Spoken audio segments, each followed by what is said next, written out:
The main goal for most of these teams is to get to Panama City Beach in June and July. So these teams are coming from all over the country. This is the culmination of a lot of team seasons. This is what they play for. This is what they build all year for. All our teams are playing during the year to come to the World Series in Panama City. They're here to finish their year on a high note, playing teams of good caliber from other locations, not just their local places. The World Series is one of the biggest tournaments that Grand Slam has. Most of the time, teams are here from anywhere from 12, 15, sometimes even 20 different states. I have 3 sons which played here in the Grand Slam World Series over the years. If you ask them today which experience they remember the most for their summer tournaments that we went to, they would tell you that Panama City Beach was their favorite trip in Grand Slam tournaments.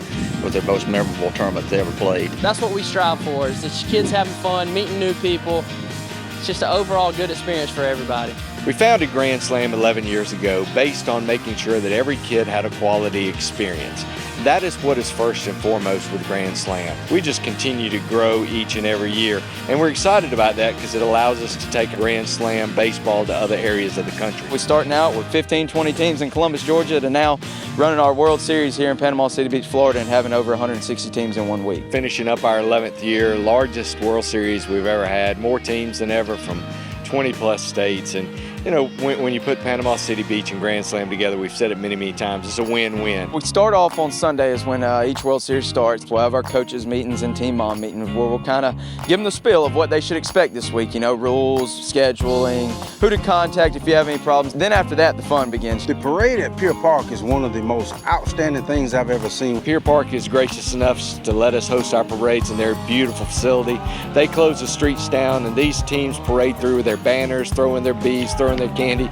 We stop them, announce where they're from. We do dancing in the streets. We have the national anthem. It's a great, great opening ceremonies experience for all the teams. It's just a real good situation. You have all these spectators out here for these kids. It's just an unbelievable experience. Even the people that aren't with the parade or the baseball team, they all stop what they're doing, come watch us. Pin trading is huge at Grand Slam, and one of the things that we're fortunate enough is to have a great relationship with Rocket Lanes, and Wayne and his entire staff does a fantastic job of opening their doors for our teams and for Grand Slam to come in. A bunch of companies in the U.S., they make these pins. Each team has their own design. You get a towel from Grand Slam and they just walk around and pick out everybody's pins, and it's really a challenge. Even when I was growing up, that's one of the things you look forward to was finding teams and finding their pins and trading with them and trying to collect all these pins on these towels. They got a bowling alley and arcade and pool table and skate rink, so it's just a good time to allow kids to kind of do what they want to do as far as trading pins, and mom and dad just sit back, relax, and watch. The one thing Grand Slam is very proud of at our World Series are our awards. When we give trophies out, we tell the teams you get to come under the tent. We make it special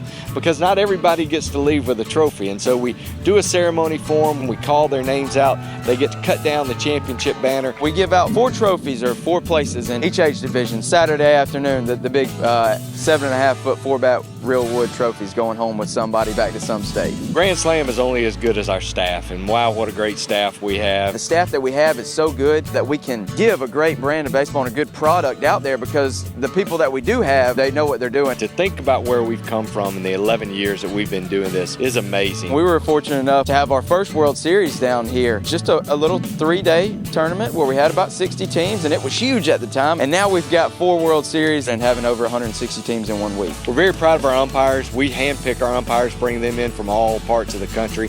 We have guys that are in charge of nothing but umpires, and they're very well qualified and do a heck of a job for us. You know, we've had a great working relationship with Panama City Beach, the TDC, the CVB, the folks at Frank Brown Park, the area high schools, and Gulf Coast State College, and that's what it takes to put on a quality event. There's no way we could do this without the cooperation of all these folks, and you know, Bay County has been really, really good to Grand Slam. To be honest with you, and I've traveled all over the country with World Series events, and there is not a better location for a World Series of baseball event than Panama City Beach, Florida. Meet new friends, compete with baseball, and enjoy the sandy beaches of Panama City. The beach, the amusement parks, great restaurants to go eat. What better place to have it than in Panama City? It's not just playing baseball, but it's making lifelong memories. That's what it's all about. It doesn't get much better than this because you can come play the great game we all love and end your season, but then you can also enjoy your vacation time as well. When you got the beach and you've got great baseball, you got a winning combination.